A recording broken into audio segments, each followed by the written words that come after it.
No, you're the teacher. I was going to just give you a frame for a second here when you got a chance.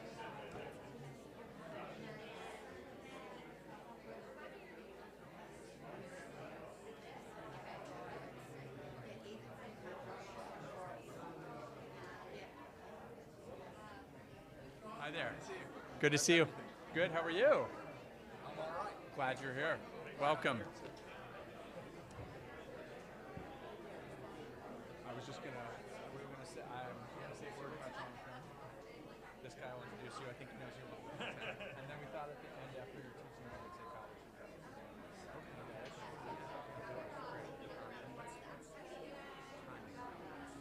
What did we say?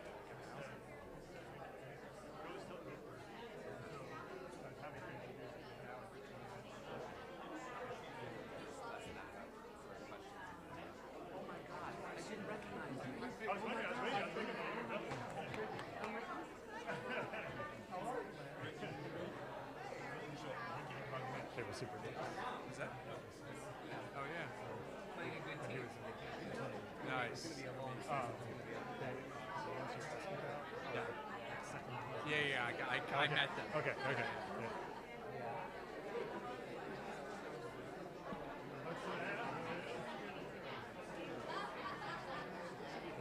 I don't know. I haven't reserved seats for them. If that's the question. How?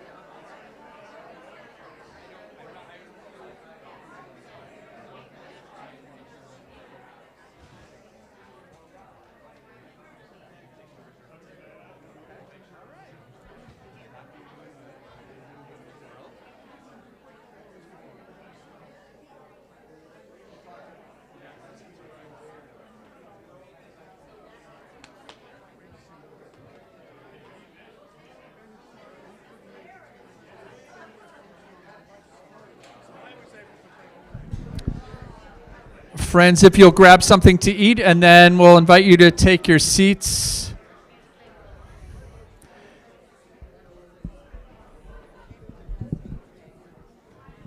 Park Sameach.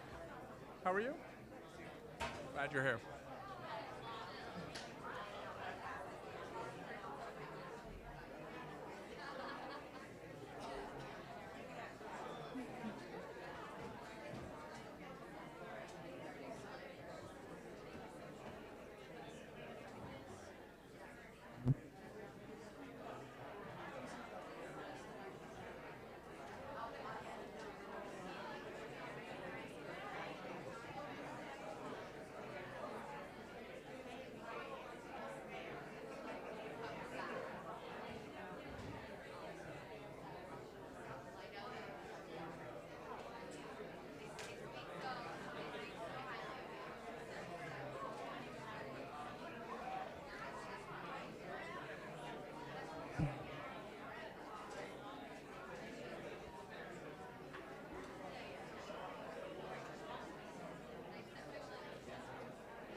Absolutely, for sure.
Friends, we're going to start in just about 2 minutes.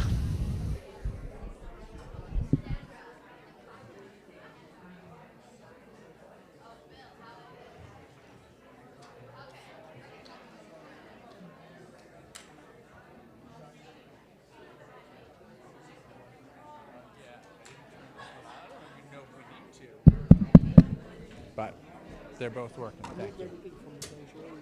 That's great. Thank you. Thanks for everything. Yeah, for sure.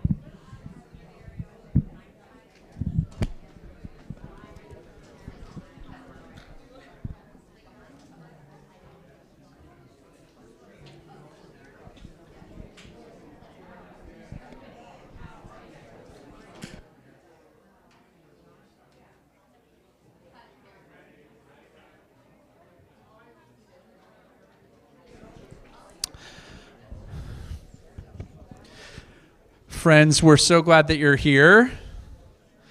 I hope we have the right flavor cheesecake that you like. Or if you're like my cantor, we hope that we have the right flavor cookies for you because you prefer cookies over cheesecake. All of it, it's all good. Tonight, Rabbi Strom is going to answer once and for all the eternal question, why do we eat cheesecake on Shavuot? Because I don't know, but fortunately we've invited the right rabbi to teach us that. Isn't that the topic of the talk tonight? It could be. I want to say a word about our teacher, Rabbi Stein, and then Cantor Kipnis is going to introduce a person who probably doesn't need to be introduced here, but we should introduce him anyway. Rabbi Stein served this congregation for, I believe, 14 of his 50 years as a rabbi. And the impacts he made here, the innovations he brought, the Torah he taught, the advice he gave, the paths of righteousness that he helped people walk, will forever be a part of the fabric of this congregation and of the larger Jewish world. That's why we chose Shavuot, the time when we received the Torah at Mount Sinai, to honor Rabbi Stein's memory. He taught us by his words and by his deeds. We are so glad that his beloved wife, Susan, could be here today. Susan, we hope that where is Susan sitting? Oh, right over here. Hello. Susan, we hope that over the last months you felt the love and support of this congregation. We continue to extend our condolences to you, to Rachel and Jessica, to your grandchildren, to your whole family, and to Jonathan's extended flock, his congregants here in New York and in Indianapolis and in San Diego, and to all the cantors and rabbis and Jewish communal professionals who learned from him and served with him. His honesty, his sense of humor, his vigor, and his passion for Judaism and the Jewish people were infectious to all those he served. He brought light to so many people. And he lived through his difficult illness with courage and optimism. He and I spoke several times in his last months, and in each case, while acknowledging the challenges he faced, he spoke of the future, of the plans he and you, Susan, were making, and most of all, of his love for his family. He has been taken from them and from all of us far too soon. On Shavuot, we celebrate the first fruits of our harvest. Tonight, we celebrate the harvest of abundance that Rabbi Stein gave us in his lifetime, and the abundant gifts of his heart and mind that he leaves behind. The lessons he taught by his deeds and by his words will endure forever, and his memory will indeed be a blessing. It's a blessing for us to honor him tonight. We'll conclude our study this evening at the end by reciting Kaddish in his honor, but we're honored to remember him today. Before I introduce Rabbi Strom, I just want to, as someone who worked with Rabbi Stein for many years, from the time I was an intern, he was a great mentor to me, and I'm the senior cantor here because he believed in me, and may his memory always be a blessing.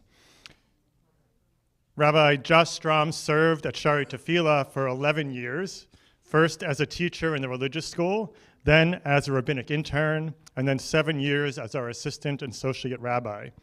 He was beloved here for many things, including leading our hugely successful Shabbat Unplugged services for 20s and 30s, writing our Purim spiels, delivering inspiring sermons that usually always incorporated his exceptional knowledge of pop culture, and especially for his ability to connect with congregants of all ages. After Shari Tefillah, he served as a senior rabbi of Congregation B'nai Yisrael of Armonk for about 9 years, and currently Rabbi Strom is the first ever director of Jewish Experiences at the Stamford JCC, and also serves the Center Avenue Synagogue as their rabbi for Shabbat and holidays. And as you know, Rabbi Strom served as the intern and assistant associate rabbi with Rabbi Stein, and just as Rabbi Stein was a mentor to me, he was a great mentor to Rabbi Strom, and so we thought it was very fitting for him to lead a study in his memory today. So I turn it over to Rabbi Strom. And a good friend.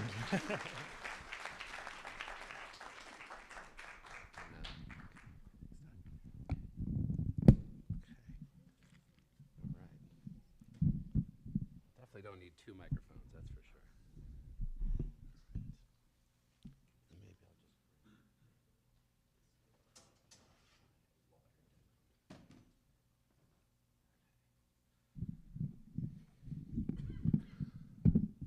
Hi, friends.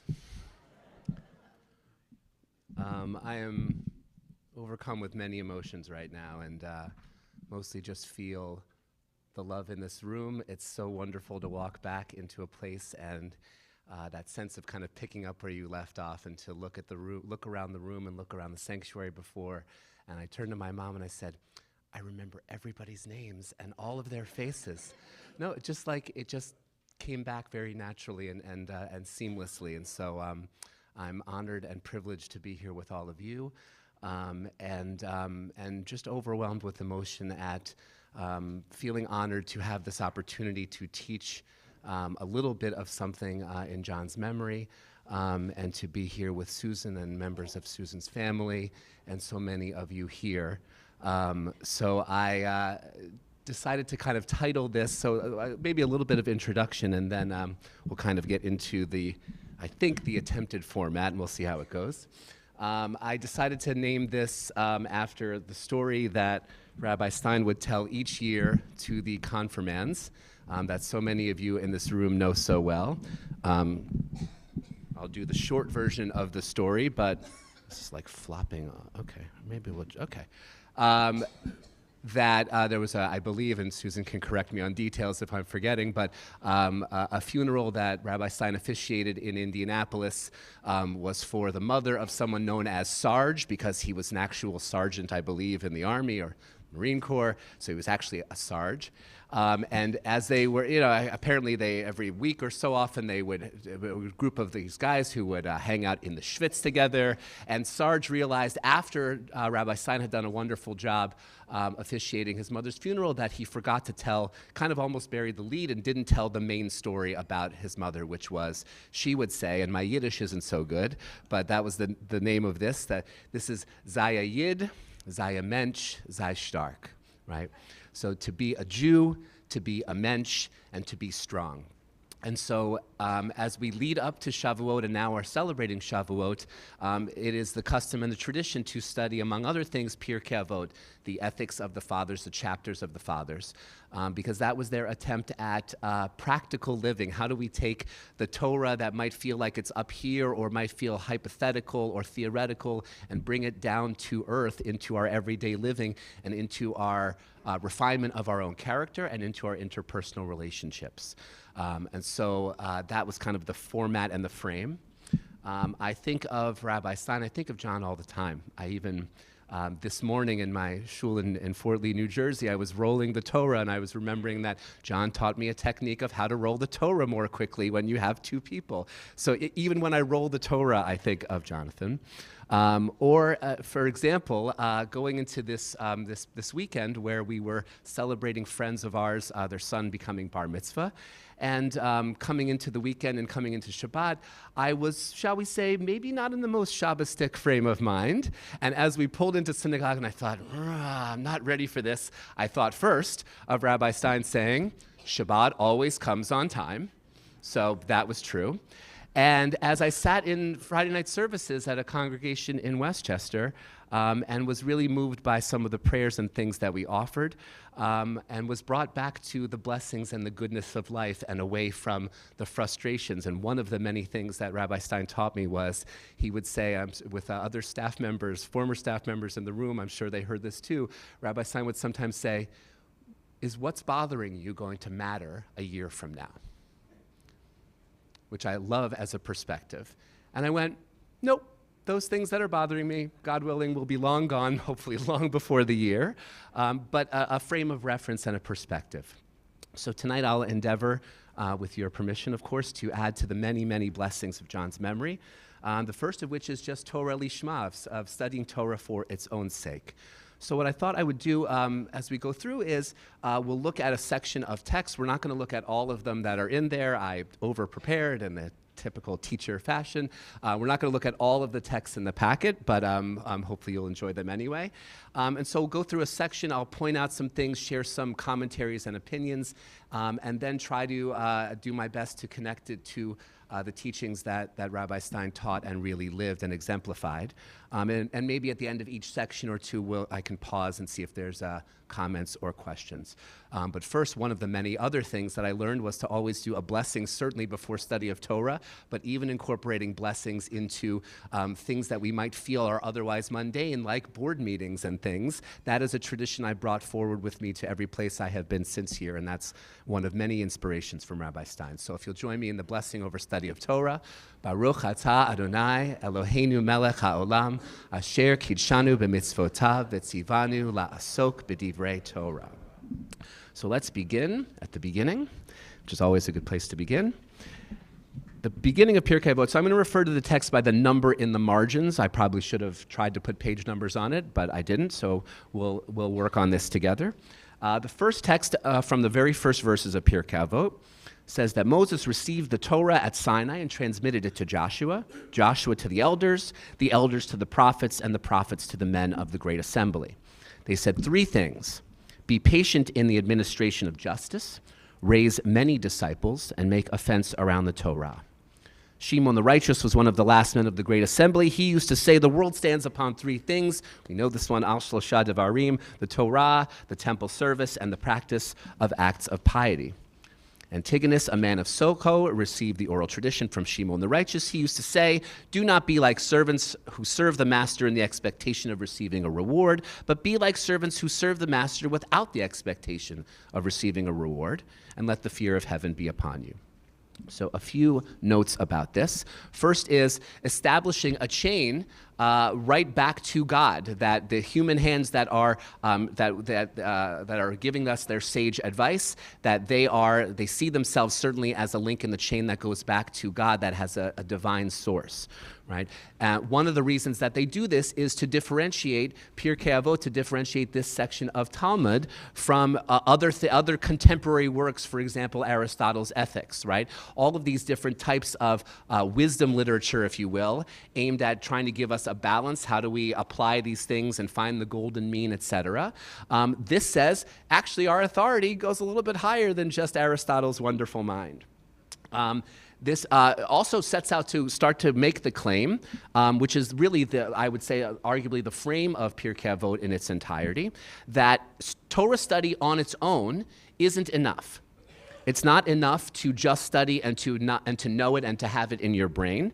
If it's not tied to I'm going to quote, and when I quote things and I don't give a source, it's from the wonderful Art Scroll commentary on this that I know Rabbi Stein would have loved. That if our study of Torah isn't tied to refinement of character and maintenance of proper interpersonal relationships, then there's kind of a sense of what are we doing here? What's the point? This also establishes the claim for the sages, for the ones who are writing the words of Pirkei Avot and the words of Torah. It establishes their authority, right, as we said, as the next links in the chain. And what that does also is it connects the written Torah, Torah Shebichtav, what's written in the 5 books of Moses, to the Torah Sheba'al Peh, what we call the oral Torah, right? That the sages felt themselves in a position to understand the text and bring it to life and apply it to the real world, which is why the Mishnah is actually not so long. The Mishnah, just for brief edification, was written around 200 CE, and the Mishnah was the first attempt at saying, well, here's how the Torah laws actually play out, here's how we're supposed to do them. The Talmud is then volumes and volumes and volumes of hundreds of years of sages arguing about that Mishnah, more or less. So the Mishnah, is surprisingly small. The Talmud is very long.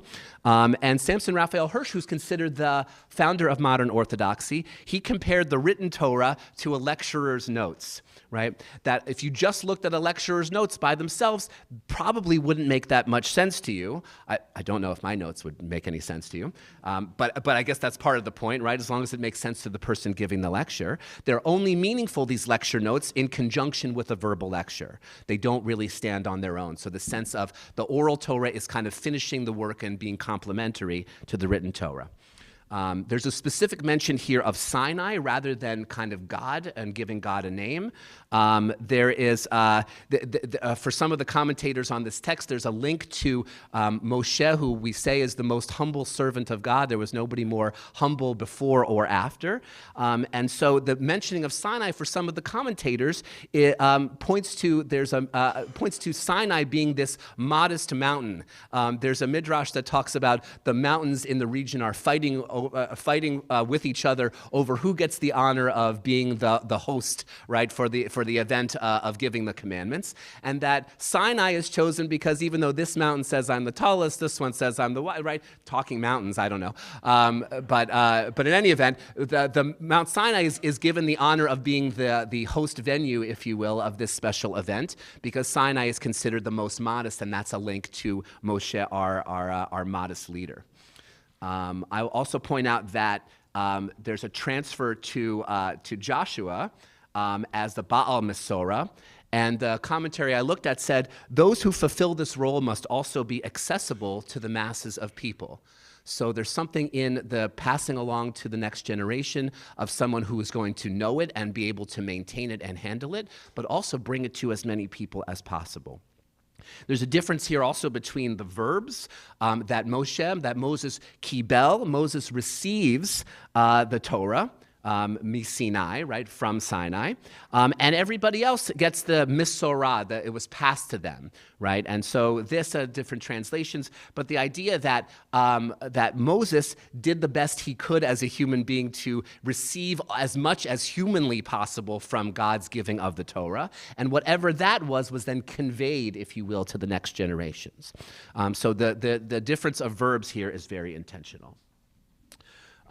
Where I would connect this to Rabbi Stein, to John, is that he had such an utmost respect for tradition, even where, maybe sometimes especially where he disagreed with it, right? But he was learned in the sources. He was, in many senses, the ideal Reformed Jew in terms of studying the sources, going back to the beginning, looking through the ages at different interpretations, and then saying, this makes sense to me, or this doesn't make sense to me, and here's my take on it.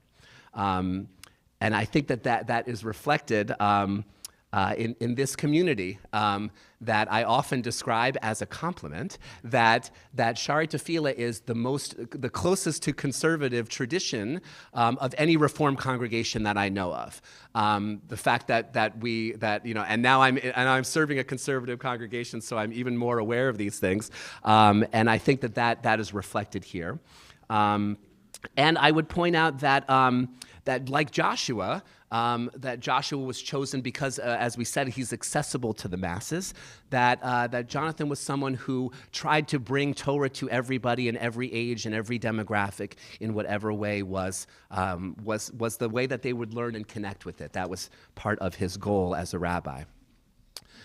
We have this phrase of, this says, our translation says, be patient in the administration of justice. Others say be deliberate, right? The idea here is that it's better to take your time and take a little bit longer in the pursuit of justice and to get it right, right? It's more important to get it right than to be first or to crank out an answer quickly, right? We see this now in sports with instant, with reviews and challenges. I think the NBA takes it a little too crazy. As Cantor Kipnis knows how I feel, that it feels like every single thing we do, we're deliberating in judgment a little bit too much. But the idea and the pursuit of let's get it right, even if that takes a little longer, I think that's recognized here. One of the commentators, Ritva, takes the Hebrew for this. So the Hebrew is hevu mitunim badin, right, which they take as be deliberate or to be patient. Ritva, this commentator, comments and says, mitunim, he's playing, he does a Hebrew wordplay, and he says this is like matan. This is a gift. As in a couple different reasons. One, they should not be subject to gifts, right? They shouldn't be subject to partiality or anything that might change their perspective as a judge.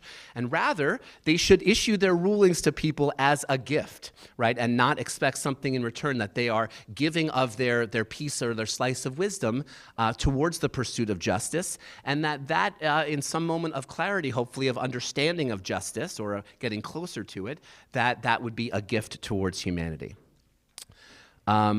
Being deliberate in judgment, I would say that Rabbi Stein was an amazing listener. And I think so many folks in the room have experienced that.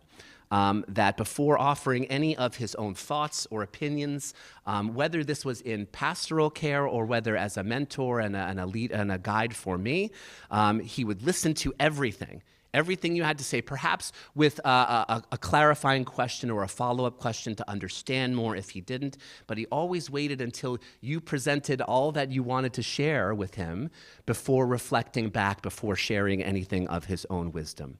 And I think that was one of John's many strengths and attributes was the ability to really listen and really listen intently and pick up everything you were saying, large scale and the fine details of what you shared.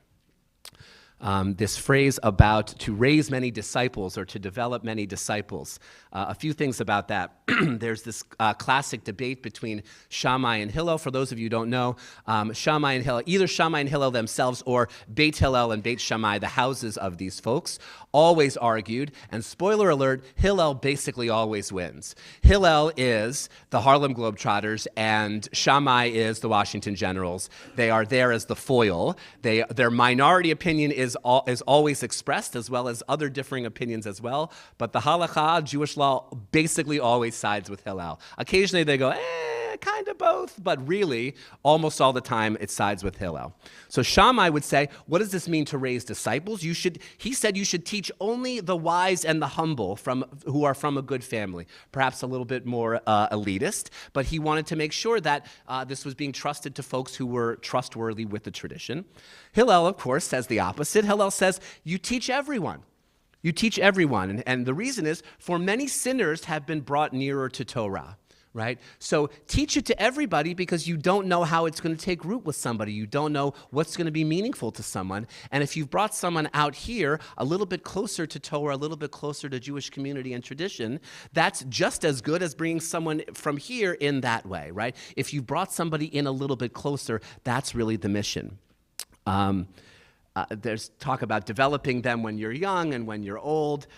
There's the idea also of that this command is for teachers of Torah, people who are learned scholars of Torah, but also for people of means who might be able to support, to sponsor an oneg or sponsor a teaching, right? That there's all different kinds of ways to contribute to the learning of your community and the betterment of your community. Even if you yourself might not be able to teach Torah, you are able to support a community or support a teacher that can help bring that to the people.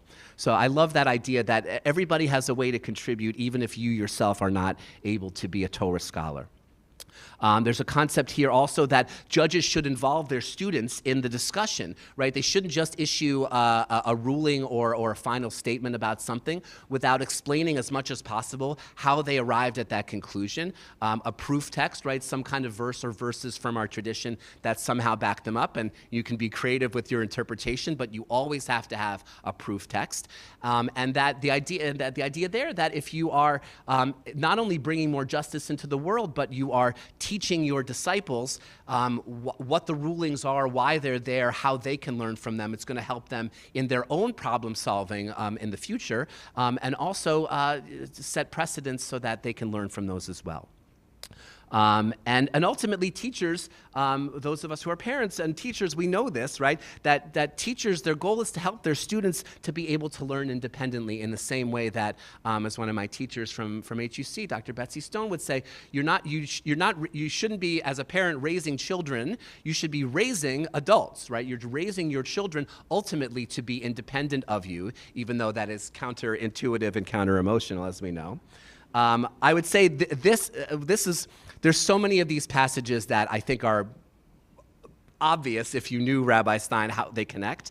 Some of them just jumped off the page. This one, raising many disciples, I was thinking of Rabbi Stein as like Bill Parcells or Bill Belichick, right? They talk about the coaching trees, right? That this coach worked with these coordinators who then went on to become coaches elsewhere, and their coordinators became coaches. So you have this like Lador Vador, you have this kind of genealogy, if you will, of who influenced whom. And I know that I am one of hundreds and hundreds of colleagues and Jewish educators who are part of John's coaching tree. Especially the fact that that this congregation, I'm sure, continues to have teachers in the religious school who are students at HUC. That just keeps the cycle going, or kept the cycle going, and that was something that became important to me, like many things, because Rabbi Stein did that with me. I wanted to be a source of help and, to the extent possible, mentorship to HUC students who were working here while I was one of the clergy here. We have Asu Siag LaTorah, to make a fence around the Torah. Rabbi Stein loved this one.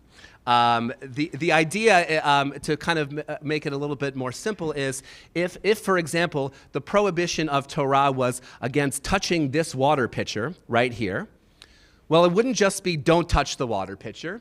It's don't sit at the table, because if you sit at the table, you might be tempted to touch the water pitcher.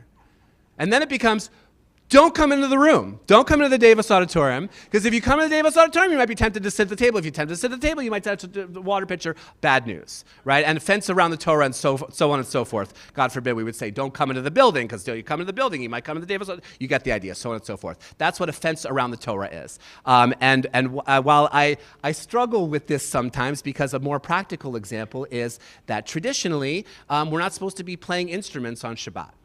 Right? Why is that? Because on the one hand, you might have to tune your instrument, right? And tuning falls into a category of forbidden behaviors. And you might end up carrying your instrument beyond the bounds of the Eruv, or farther than you should. So don't play instruments on Shabbat. I feel like I could say this better in a Reform shul. I feel like sometimes it's missing the point. We literally sing in Psalm 150 that we should be celebrating with harp and lute and lyre and drums and cymbals, and there are places that are singing that on Shabbat, where I work, where you can't do that. So I think I struggle with this idea of the fence around the Torah. The commentary gave a more positive frame, and it says this is not reflective of a cold mechanistic protection of the system, as much as an outpouring of care and compassion for the Jewish people. So the frame there is that the sages love us so much, they want to make sure that we are not anywhere near sin as much as possible. They love us so much. accomplished. So that's what that's about. Very quickly, as I'm going to, because we're still on the first text, Rabbi, way to go.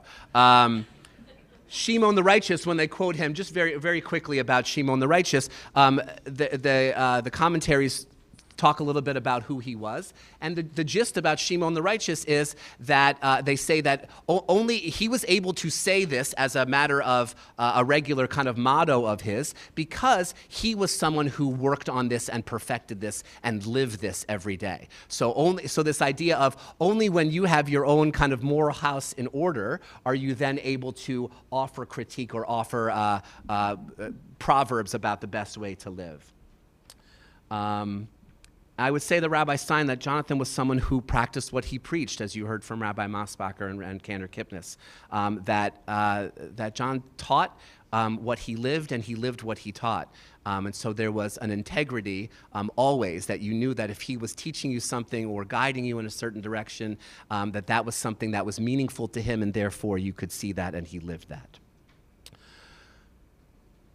I'm going to skip ahead a little bit. We have the world standing on three things, al shlosha devarim, that we know very well. One of the comments to this is from something called the Luach Erez, right? That if, lest we think that Torah is going to eventually become kind of outdated, Luach Erez says, while time and progress march on, there are certain timeless, unchangeable values whose truth has stood the test of time. Many things may change, but regarding these three things, the world stands still. So playing on the idea, we usually read it as ha'olam omed. These are three things on which the world stands. He twists it a little bit and says, because of these things, the world stands still, because these things are timeless. No matter what else marches on around us, these lessons are transcendent and timeless. And Rabbi Stein, of course, had so much love and kavod for the tradition and the timelessness of Torah. Even though Rabbi Rubin before talked about most of us would not like to welcome back the sacrifices, I don't think Rabbi Stein would have liked to have welcomed back the sacrifices, but I will point out that he loved Vayikra.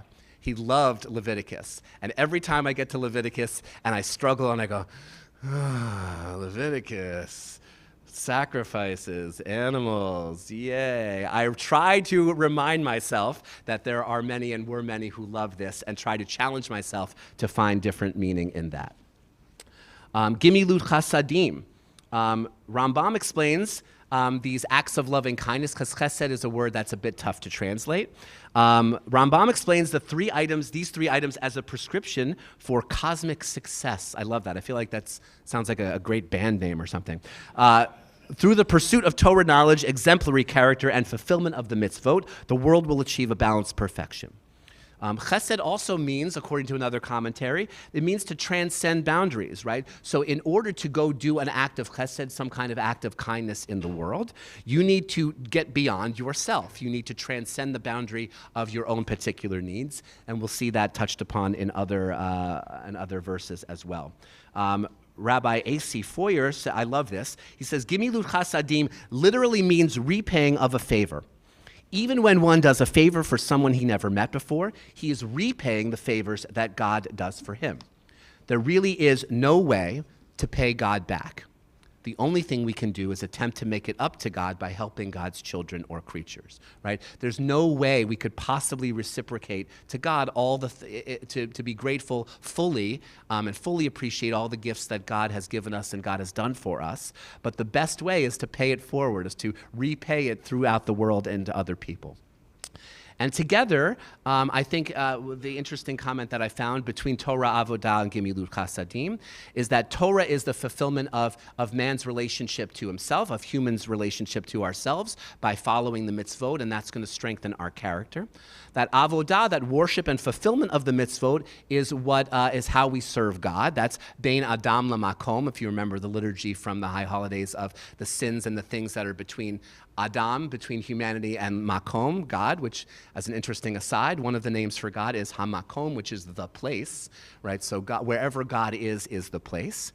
And Gimilut Chasadim refers to the interpersonal aspects. That's Bein Adam L'Chavero, right? So it's within ourselves. That's what Torah is. Our relationship with God is the avodah and the fulfillment of the mitzvot, and our relationships with each other is gemilut chasadim. Rabbi Stein always knew that your study and your understanding and appreciation of the wisdom of Jewish tradition couldn't just be up here. It couldn't just be theoretical and philosophical and up here in your mind if it wasn't combined with action and deed and doing and making a difference in the world. So all of those things together had to be there together. And the last part I'll do very quickly about be not as servants. The idea here, be not as servants who serve a master hoping for a reward or a prize. The idea that you should be doing so, serving Jewish tradition, serving Jewish people out of love for the tradition, out of love for God, and out of love for each other, and that it shouldn't be based on the idea of a potential reward, even though the tradition also says there will be a reward for if you do these things. So it's a little bit of you have to hold both truths of, if I do these things, there's a reward, but that's not the reason I'm doing it. That's not what motivates me to do the right thing. So I'll pause there at the end of our first text and see if there are comments or questions about that.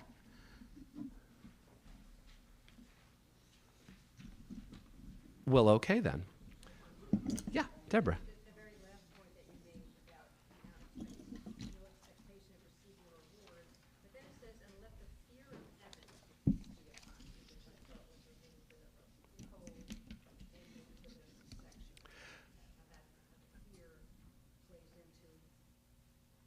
Yeah, and why that's there is kind of like the supplement, right? The second half of the phrase, because a lot of these phrases are intended to be balanced. They're not necessarily always, but intended to be.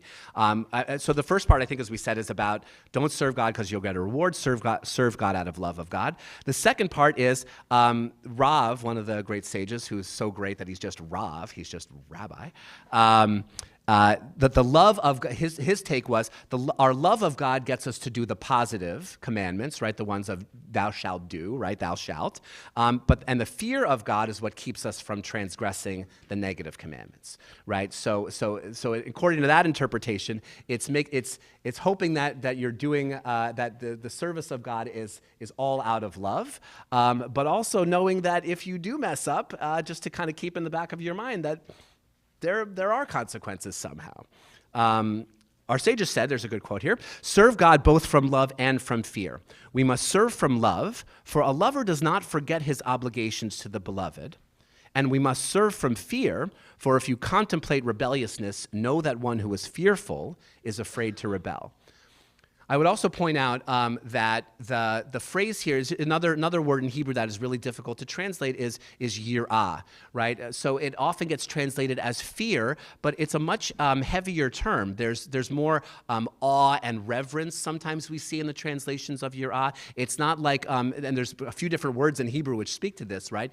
There's pachad, which is like fear of the boogeyman or a scary, scary movie, whatever. That's a different kind of fear. That's scared, right? This is different. This is a reverence and an awe and a fear, perhaps again, kind of connecting it to the metaphor of parenthood, right? Of that perhaps you with your relationship with your parents, especially as a small child, is I love my mom, I love my dad, and they do wonderful things for me, and I know if I mess up, right, I could get in trouble, right? It's both at the same time of this that the reverence and awe of God often gets translated as fear, but it's not fear so much of the boogeyman as it is this fear of the tremendous awe and the power that God wields.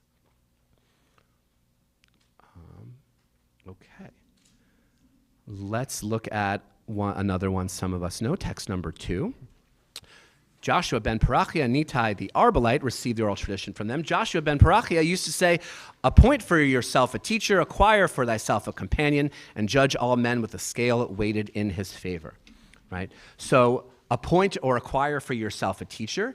Some of the commentaries begin with, even if it's not someone who necessarily could be your teacher proper, right? Not necessarily someone who knows more than you or is more experienced than you. At the very least, study with someone, because studying in chavruta, in partnership, our tradition is all about that, and says even studying with someone who knows less than you is better than studying on your own. That there's a sharpening of the wit and a sharpening of understanding that happens when we study in partnership.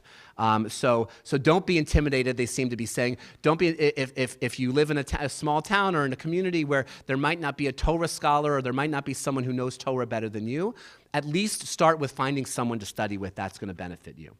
Chaim Soloveitchik said that the reason why we study in partnership is, or especially from a rabbi, but from a partner, is, he said, from books one can learn what to say. A Rebbe teaches him what not to say. So an interpretation there. This is why Tiferes Israel, another source, says, looks at this and mandates that every city or congregation or large enough Jewish community should engage a rabbi to act as their spiritual mentor. And that is an obligation on the community to make sure that there is someone to teach them. Another comment from the Art Scroll commentary says, every person needs a competent mentor who can correctly transmit the tradition and thereby avoid error. One should be willing to submit to his direction, for without a mentor, a person is directionless. This one perhaps above all. John was a mentor, was a guiding light and a guide. If you know the word madrich, which is often counselor, right, especially at camp. Madrich is someone who is a guide who shows you the way. The shoresh, the root is derech, is the path, showing you the path. And someone who's a moral compass, and someone who helps to keep you on the path that you've chosen, and sometimes to help remind you why you chose that path. I know that Rabbi Stein always believed in me, sometimes admittedly more than I believed in myself, and bless you, and was able to constantly, continuously help remind me of the larger picture and why I became a rabbi, why I felt the calling to this. Next phrase is "K'neh lecha chaver," to acquire a friend for yourself. Some of us, including myself at first blush, if you know modern Hebrew or even ancient Hebrew, to acquire is the same word in Hebrew for to buy, right, to purchase, liknot, right, and kenyon is a shopping center, is a mall in modern day Israel. And so some of us kind of look at that and I don't want there to be any buying or anything that has to do with a friend, but a couple of the sages lean right into this. Rav says that acquiring for yourself a friend is so important that one shouldn't be afraid to invest in the moment. That doesn't mean buying a friend. What that means is if it means to go out with someone and to take them to lunch or to buy them a cup of coffee or whatever it might be, if that's part of your kind of investment in order to be able to cultivate a relationship and a friendship, yes, you should be doing that. You should be spending your money to invest in that time with someone. So I appreciated that personally of not running away from the monetary aspect of it. Another quote from the commentary says, one must acquire a friend in order to correct one's actions in all areas of life. Another quote says, a good friend serves three functions. The first is as a catalyst for increased success at Torah study.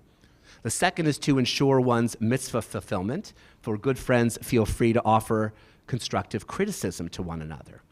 The third function is to provide good advice in all areas and act as a discreet confidant who does not reveal secrets to others. I was blessed, as I've shared with you before and in the days after John's passing, that I was blessed, among other things, that my relationship with John evolved over the years, from a student of his at HUC to assistant rabbi and mentee here, to colleague out in the field when I left Sharei Tefillah, and then really after Rabbi Stein's retirement, really moving into a space of friendship that was a beautiful and very welcome surprise for me. And so in my lifetime, in my relationship with Rabbi Stein, I was able to connect with him in all these different ways and all these different levels. The last part says, judge everyone favorably. The Hebrew literally says, Hevei dan et kol ha'adam lechaf zechut. So this phrase kaf zechut is a fun one. It literally means a cup of merit, right? So imagine scales, like two sides of a scale, and each side is a cup, right? That you should judge someone with this merit, with this cup of merit. I think the best way to translate it into modern day English is to give someone the benefit of the doubt. If you're not sure of their intentions, if you're not sure of what they're doing, try, which is hard, I know, but try to give someone the benefit of the doubt. Try to assume the best of intentions. Assume that their heart is in the right place with whatever they might be doing. Commentary says, even if you literally see someone transgress, try to allow for some even remote possibility that either there's some intent underneath, or if this person, I love this, or if this person's a Torah scholar, he's probably already repented for it by the time you come to judge him. So, maybe, by the time you go to confront him, he's already repented. Rashi says that one who judges favorably will himself be judged favorably in the heavenly court. So the way that we judge or accept and receive others is how we will be judged and accepted and received. Tiferes Israel says, certainly one must judge his friends and teachers favorably.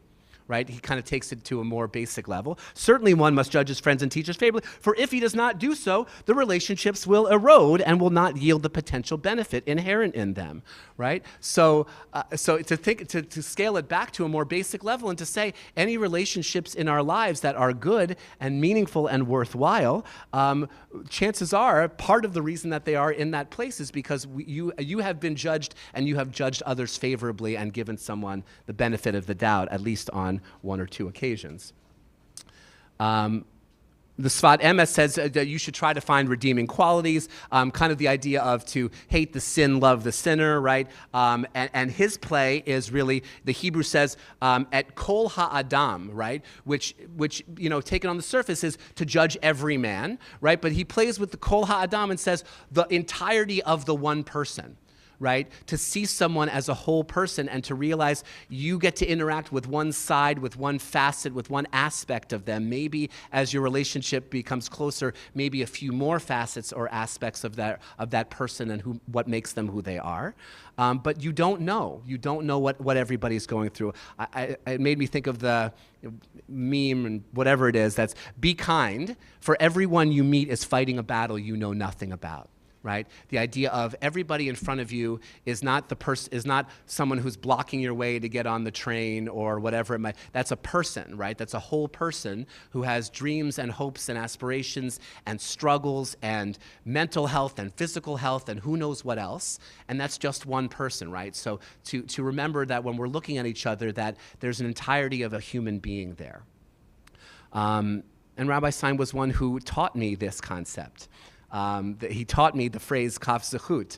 And so this was another value that he taught and that he lived and practiced with every day, really striving to see the good in people and striving to be compassionate, even when people may have not said the nicest things or done the nicest things, to say, that person is probably struggling with something, right? Instead of dismissing them or judging them negatively and kind of casting them aside in your mind, would say, I'm sure that person's struggling with something and that's where that came from. I'll pause there as that's at the end of another text and see if there are comments or questions. Carol. A little louder? No?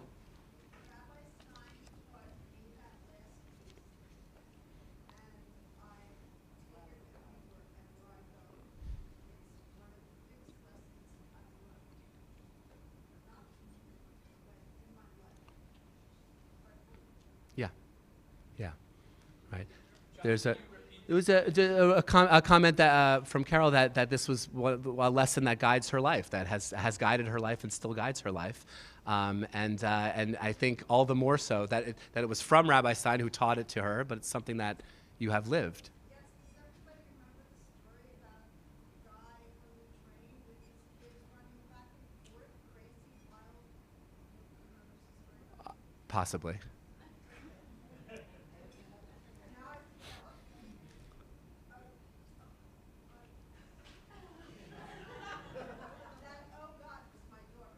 Okay, so the story that he told was, it was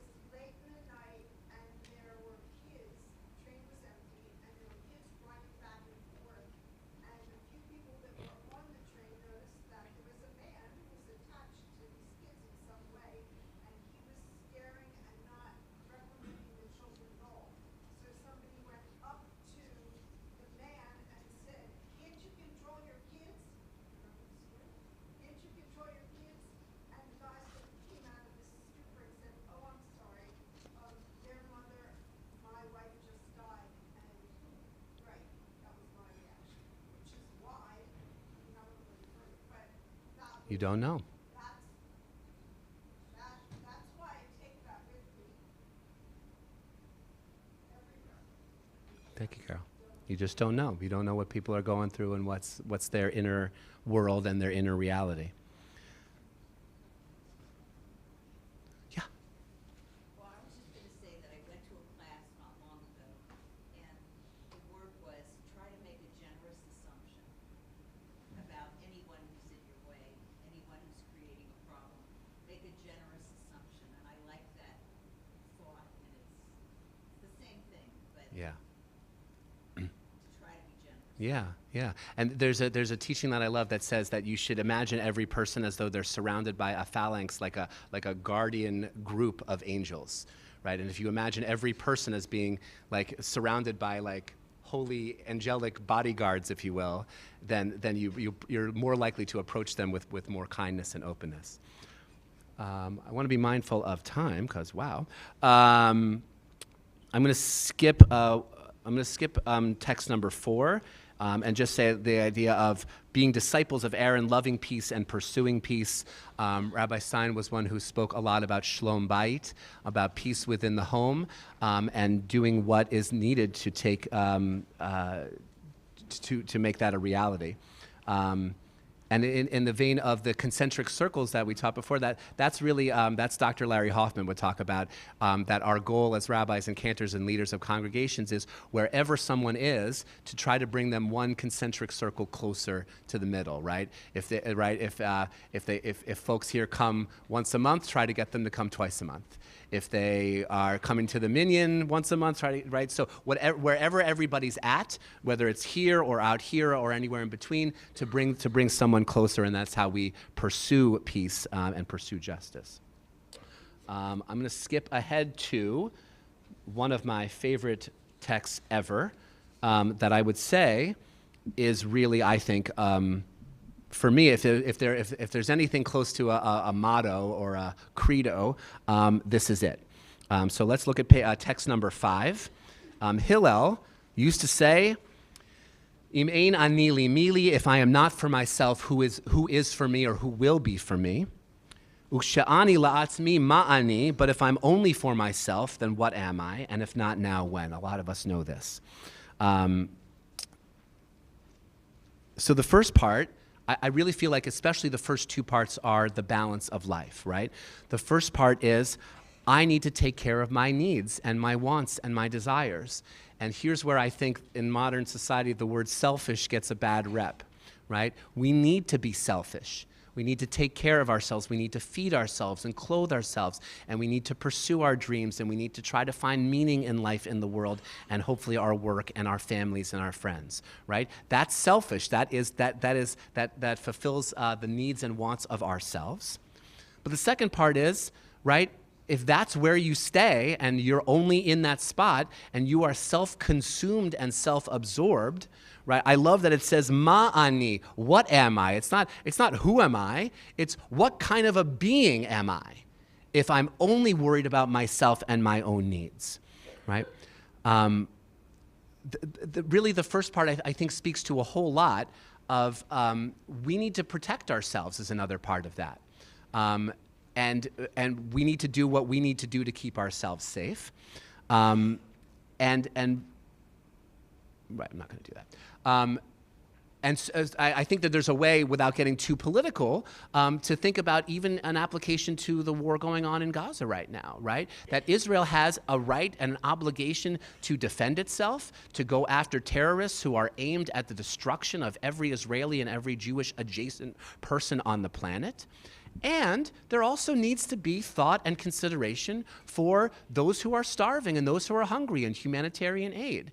So I really think that even in whether it's the interpersonal or the intrapersonal, or whether it's even in just thinking about the nation of Israel and the nation of the Jewish people, that really here is a sense of balance of I need to take care of myself and protect myself, and that has to be balanced with thinking about the impact of my actions around me. Okay. And if not now, when? I mean, this has been used so many times. I feel like it was actually a Doritos commercial a bunch of years ago, right? So this emphasis on right now as an opportunity. Really, I'll sum up some of my notes here, but really the sages look at this as there's no moment like today. This is a moment that you have. You are not necessarily promised tomorrow, and to make the most of this, whether it's towards teshuva or growth, or even just learning something new that you hadn't before. So for the first part, I would say that John was a strong advocate of self-care before that became a thing that we talk about, right? When at certain moments of struggle, he would say to me, how are things with Tali? How are things with the boys? How is your family doing? What are you doing to take care of yourself? In knowing that, as I learned from Rabbi Stein and from my father as well, that only when we are taking care of ourselves and fulfilling ourselves are we then able, as rabbis and cantors and clergy, to then go out and serve the community more fully. The more we take care of ourselves, the better we can do as clergy to serve our community. But again, to never be self-consumed or self-absorbed, to use the language from the old prayer book, that we should use our strength for good and not for evil. And John also taught me and shared this at my installation at my previous congregation, this really one of many that sticks with me, of the difference between a big ego and a strong ego. Right? To be a rabbi, to be a cantor, to be in front of a group, one needs a healthy ego, right? But again, is it a strong ego where you are utilizing whatever talents and blessings that you've been given for good as a vehicle towards something positive, or is it about showing off how big your ego is? And John knew better than anyone, especially in struggling with his illness, that he balanced, as Rabbi Mosbacher and Cantor Kipnis said, that there was a realism and there was an understanding of how grave and challenging the situation was, and there was still hope. There was still hope for these are the plans we're making. These are what we hope to be able to do. And realized that, as we said before, that we're not promised tomorrow, and that there's no time like right now to mend a relationship, to reach out to someone that you haven't spoken to, as I said, to go learn something new, that every moment here really is a gift. I'll pause there and see. Oh, we're running out of time. We are definitely running out of time, so... Okay, let's see. See if I can do these a little bit more quickly. Let's look at too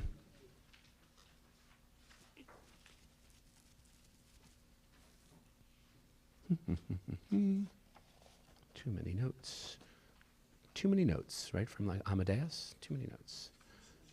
Let's do text number 7. We'll do quickly.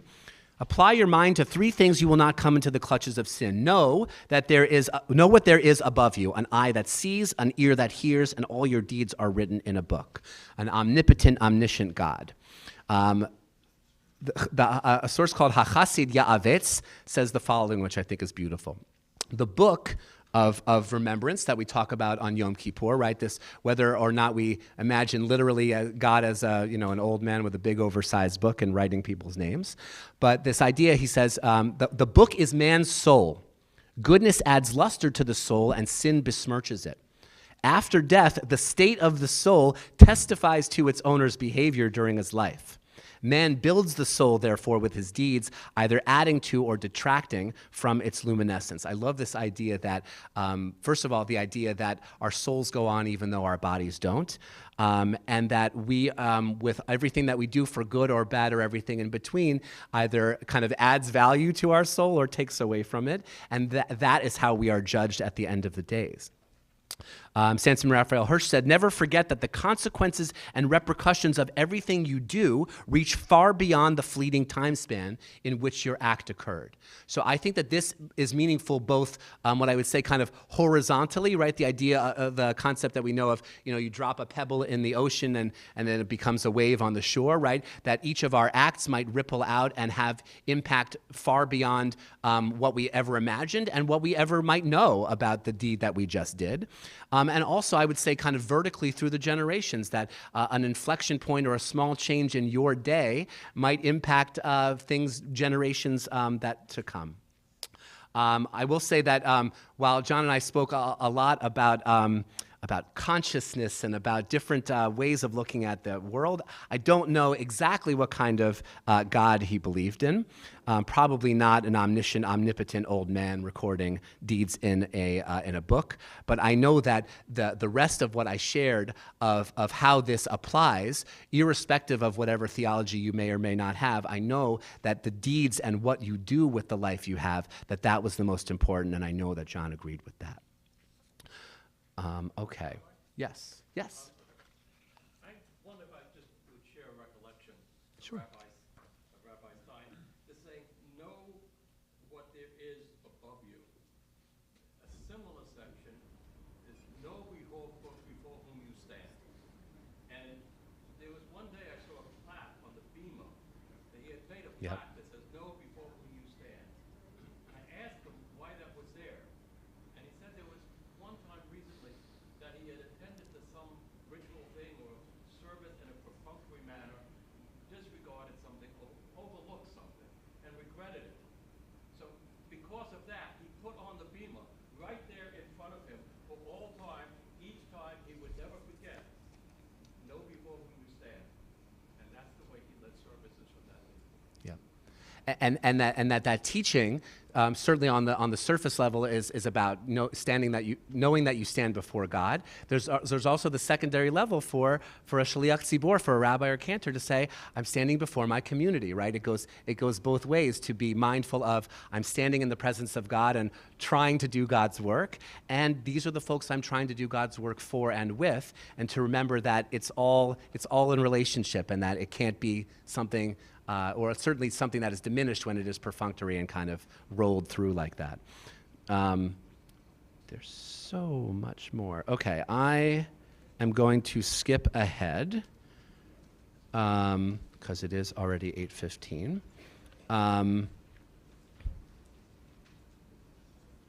I want to point out in text number 8, there's something in the middle there that says, do not judge your fellow man until you have reached this place. And I think that underscores what we spoke about before of judging a whole person and seeing somebody and trying to put yourself, if not literally as much as possible, empathetically in their place, certainly for your own sake in relationships, but also on a practical level of when issuing judgment, right, in a court, right, of trying to understand all of the facts and motivations behind something before you can really get to a true answer.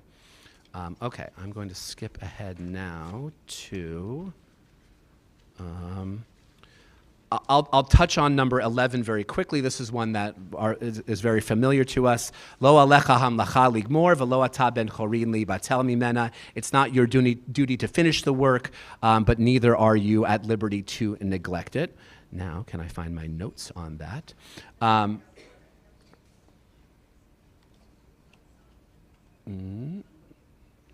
13, there we go. Nope, 216, there we go.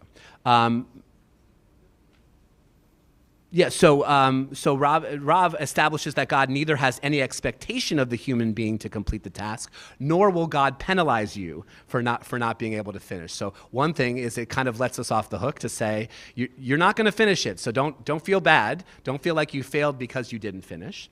Rashi says if we were commanded the impossible obligation to complete the task, there could be no reward. But it's the full effort that God requires, that we really do our best to try and bring justice and peace and goodness into the world, that the more effort given, the greater the reward.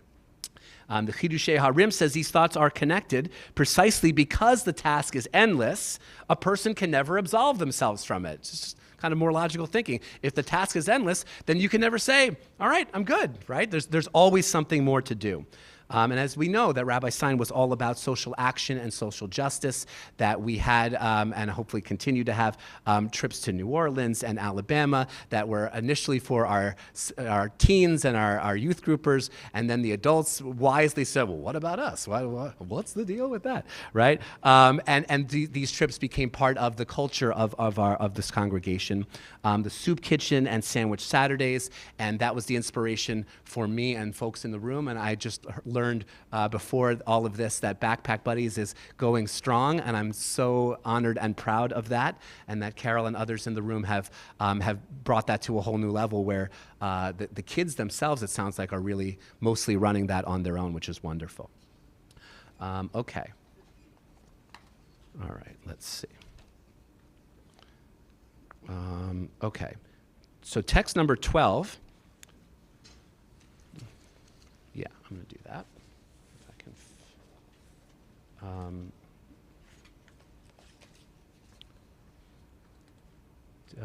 Nope, now I'm losing my spot. So text number 12 talks about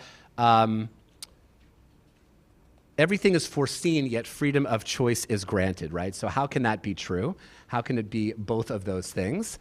I'll give my interpretation, which is the traditional interpretations are, God knows what you're going to do even though you don't. So it's still in your hands of what you do, but God already knows how it's going to work out. I prefer to kind of, if possible, to have it both ways. I picture it as God knows in this moment the million things that I could do or say or motions or step this way or step that way. And obviously I can only do one thing at a time. But God, in God's omniscience, can foresee if I step this way, then that's going to lead to this. That's going to lead to this, and play that out, or this, so that God is able to see where anything is going to go, but it's still in our hands of what we do. And so I think that kind of is a compromise whereby God can be omniscient, but it's still in our hands what we do. Okay. All right, we're getting there. Let's look at text number 14, if I can find my pages for it.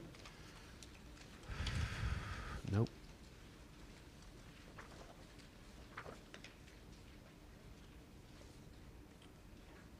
Here we go. Okay. So Ben Zoma says, Ezehu Chacham, who is wise? The one who is wise is the person who learns from everyone, right? Someone who says it's not just about moments of being formally taught or formally teaching, that if one is open to it, one can learn from everybody. One can learn to be more patient by appreciating the barista at Starbucks who's taking a couple extra minutes to make your drink, right? There's any number of ways that if you are open to it, you can learn something from everyone. You can connect with people. You can learn something about their trade, their expertise, or even just an off conversation with someone you didn't know and never even got their name, and you shared 3 words with them. You might be able to learn something from them about their approach to life, so that there's always something to learn. One who truly values wisdom will seek it wherever it can be found. And true wisdom is the appreciation of wisdom. I love this. There's a proverb that says that one finds knowledge of God if he searches for it as one would silver and hidden treasure, right? That no one demeans the value of silver just because it comes from the ground, right? So that even from the ground that seems dirty and we're walking on it, whatever, even that's where silver comes from. So the idea that from wherever you look, there's also a connection to someone who's a messenger of the king. Even if that messenger of the king is in filthy rags and looks terrible, they're still bringing you a message from the king, right? So that there's something good to be found. And Ezehu Gibor, who is strong, especially in a world that I would say, especially being a man and talking about masculinity and toxic masculinity in the world, what is it to be strong is not about physical strength and might. It is about being able to channel your emotions, to know what you are feeling, to know your strengths and know your limits, and to be able to channel them towards something constructive and positive, and that is really, the commentators will say, what separates us from the animals, that we are able to do that in a way that they are not, and that is really the sign of strength, is someone who is able to do that. Magen Avot says, the donkey possesses a greater ability than man to carry burdens. The lion is a greater warrior. Only in strength of character can a human being take pride. The last part here is Ezehu Ashir, who is rich. Hasameach bechelko, the one who is content with what they have. Rashi says, the truly wealthy person is the contented one, for what good is wealth if it does not provide happiness? There's comments in here about if you are seeking power or money, then you're never going to be able to get enough of that. That's just going to be something you are endlessly seeking. Instead of I work on this with my children every day, instead of pining for the thing that you don't have and complaining about the one thing in the day that Ima or Abba said no to, be grateful for all of the things that you have. It makes me think of the end of Willy Wonka, where he says, but Charlie, don't forget what happened to the man who suddenly got everything he always wanted. Charlie says, what happened? And Willy Wonka says, he lived happily ever after, right? We forget that part. We focus so much on the attaining of whatever we think we want that we get it, and then we don't know what to do with it, right? To be appreciative of what we have.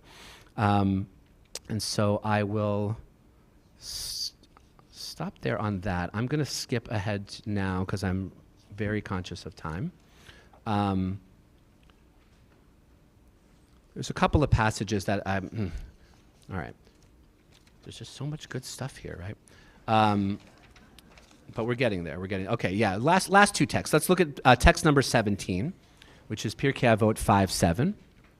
There are 7 things characteristic in a clod, right, or a dolt or a brute, however you want to translate that, and 7 in a wise man, right? So a wise man does not speak before one who is greater than he in wisdom, does not break into his fellow's speech, is not hasty to answer. He asks what is relevant and he answers to the point, and he speaks of the first point first and of the last point last, and concerning that which he has not heard, he says, I have not heard, and he acknowledges the truth, and therefore the reverse of all of those things is bad news. So first I want to talk to ve'eno nichnas letoch divrei chavero. It is rude and arrogant, considered by the sages, to interrupt anyone. I would say that this is a huge problem with the world today. Even if, and especially when someone is saying something that you disagree with or you don't like, and you have that temptation to cut them off or to jump in and to tell them why they were wrong. This is more wisdom of John's voice in my head. Because sometimes, imagine this, sometimes people bring things to you and they're poking you and they're provoking you and they want to see how you react, right? And John would say sometimes you need to visualize the words coming out of someone's mouth and just watch them go by. And that's some of the best advice that I probably should have taken on more occasions than I did. But some of the best advice I received, especially when someone is egging you on, is to just imagine the words out of their mouth and picture them just flying away. Avot de Rabbi Natan cites the episode of Abraham with God debating about the people of Sodom and Gomorrah as this kind of thing where God knew how the ending was going to go of the story, unfortunately. But even God doesn't interrupt Abraham to say, dude, no, these are bad people. God says, okay, if there's 50, okay, 45, 40, 30, okay, fine. Right? God at any point could have said, Abraham, this is pointless. You're on a fool's errand. This is not going to end well. But even God says, I'm going to let Abraham have his say and speak his piece. And we said before, as someone who you shouldn't be in a rush. You should take the time to hear somebody out and make sure that what they are saying, that you understand what they're saying, right? Some of us jump to the argument response to someone before we completely understand. And Rabbi Stein was someone who lived and embodied, I need to understand everything that you are saying before I can even respond. He would push back and challenge at what I shared. I skipped the lesson. A learned man, one of the commentaries says, must be sensitive in responding, right? Especially when pointing out a mistake or giving a critique. Because if you do so in a way that is too harsh or too heavy-handed, then that person might not want to share with you anymore, right? If you feel like you're going to someone and you're going to be lambasted or torn apart or whatever it is, maybe in the future you're not going to feel so comfortable going to that person. And Rabbi Stein would push back, he would challenge appropriately and fairly. I can't recall a moment where he pushed back on me and I went, "That's not fair." Inevitably, even if not instantly, but inevitably, I would say, that's the right question, that's the right pushback. But he always did so in a way that was, I would say, assertive and still gentle and with caring and compassion underneath, because he didn't want me to not share things with him. He didn't want me to feel intimidated to share with him, but he also was going to share what he really felt in a way that was meaningful. Let's do the last text and then I'll stop because I think we're close to time. This last text is from 5:16. And it says, all love that depends on a something, when the thing ceases, the love ceases. And all love that does not depend on anything will never cease. What is an example of love that depended on something? Such was the love of Amnon for Tamar. And what is an example of love that did not depend on anything? Such was the love of David and Jonathan, the text says. Unconditional love is one of the greatest gifts that we can give to each other, to our friends, to our family, to our loved ones. That our love for them knows no bounds. It is not dependent on certain things being fulfilled. That is the love. The love that will endure is the love that is unconditional love. Rambam said, a relationship that does not depend on material benefits, but instead is an unselfish attachment based on mutual respect and concern will endure. For example, he says, the love of a disciple for his master, or the love of scholars who assemble to study that never vanishes, since they are motivated by their search for truth and wisdom, which is a lasting value. They are there for each other, and their love for each other will last forever. If a word, and Atse Ya'ar says, another way to read this text is, if a word of constructive rebuke is not able to be offered, meaning if you don't have a relationship where that is welcomed and valued and appreciated, the love is meaningless. David and Jonathan, just for those who are a little less familiar, by all objective accounts, David and Jonathan should have been rivals. Jonathan was crowned prince. He was the natural successor to Saul. He was a man of great stature who was righteous and beloved. And David was a rival interloper anointed by Samuel to be the king of Israel. And all the more, this situation could have been all the more a tinderbox because of Saul's hatred for David as this rival successor. In spite of all this, the commentary says, David's and Jonathan's souls were bound together. Even though each knew that the other stood in the way of his succession to the throne, their love for each other was not affected.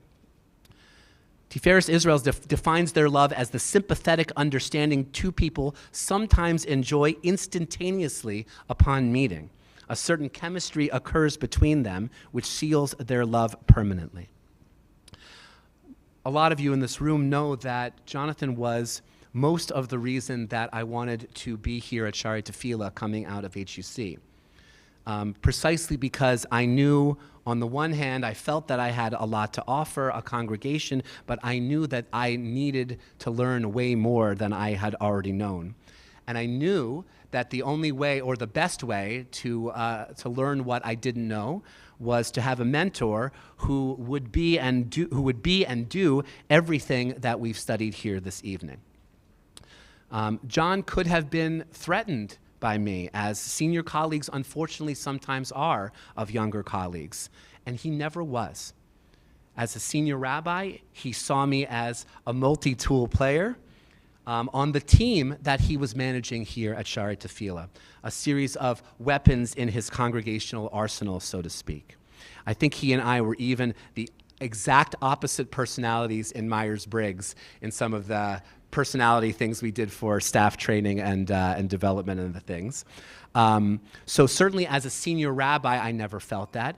And as I shared, as a mentor and a colleague and then a friend, John always saw me as a whole person, even, I would say, even in my days at HUC, where perhaps I might have unconsciously been a little bit arrogant in terms of the beginning of my studies. There was humility that needed to be learned, and it was. And John, even with all of that, saw me as a whole person with lots to offer and more to learn. He saw me as someone with a good heart like his, with a quest for knowledge and wisdom and experience in life as well as the rabbinate, and took me under his wing. Very much like the image that I love from the El Male Rachamim prayer, where we speak of God taking us tachat kanfei hashchina, under the wings of God's presence. I know that John was that for so many colleagues and congregants and friends and people in this room and far beyond, and I know especially for me. And I pray, and yet somehow I know that John has taken warm, comforting, eternal refuge under the wings of God. And I'm so sad that he is no longer with us. And to be able to prepare this and offer this for you is an opportunity for me to give, or do the best I can to give the gifts of my heart to Susan and to John's memory, and help his memory be for a blessing. I'm heartbroken that he is no longer with us, but I know that his teachings and his wisdom, his grace, his warmth, his sweetness, his humor, all of the wonderful things that made him who he was will remain with us and will always be a blessing with us and for us. So Zichrono Livracha, may John's memory be for a blessing, and thank you so much for this.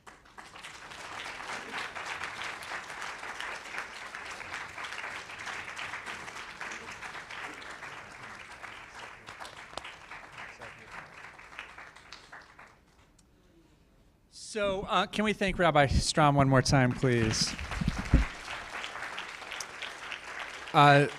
Josh, you started off the teaching with the passage that begins Pirkei Avot, that speaks of Moses passing the Torah to Joshua and Joshua to the men of the great assembly, and on and on and on. I know that Rabbi Stein was such a teacher who passed Torah down to you. You pass it down to all the people here, and we're so grateful for your teaching and for your honoring his memory tonight. We're going to end tonight with Kaddish. The origins of the Kaddish prayer are kind of mysterious. We don't know exactly where they come from or when they were first uttered. There's thought that they were first written after the destruction of the first temple in Jerusalem. And there is a belief that the first place that these words were uttered were at the end of a period of study in honor of great teachers. And so it seemed appropriate that we offer these words in memory of Rabbi Stein. If you would please stand.